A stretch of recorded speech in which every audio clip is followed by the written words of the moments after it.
ایک صحابی تھے، ان کی 4 بیویاں تھیں، عتبہ نام تھا۔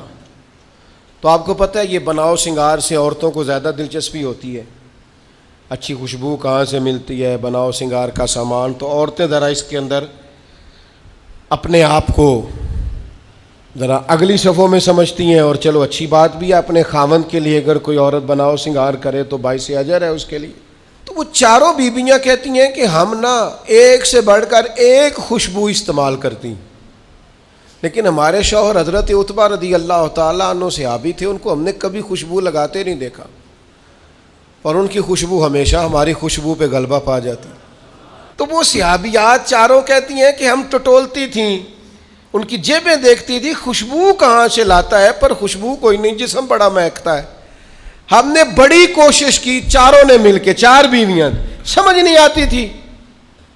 فرماتے ہیں ایک دن 4 اکٹھی ہو کے کہنے لگیں آج نہ چلو اس بات پہ تو 4 سوکنے اتفاق کرے نا۔ کہتے ہیں اپنے شوہر سے کہا آپ بتائیے خوشبو کہاں سے لاتے ہیں؟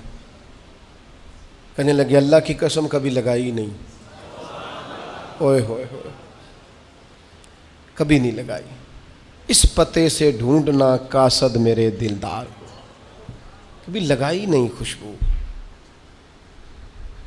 کہا آپ عجیب بات کرتے ہیں، ہم تھک گئی ہیں سالوں سے، اب لگاتے نہیں، یہ کیسی بات ہے؟ تو فرمانے لگے آؤ نا سنو نا، میرا قصہ تو سنو، میری داستان حسن تو سنو، میرے اوپر جو کرم کی برکھا برسی، بس مختصر سی میری کہانی ہے، یہ جو بھی ہے ان کی مہربانی ہے۔ کہا مطلب کیا ہے؟ تو حضرت عتبہ فرمانے لگے میری کمر پر بن گئے تھے دانے، ان میں ہوتا تھا درد، تکلیف، آزمائش، جلن، میں تکلیف میں تھا،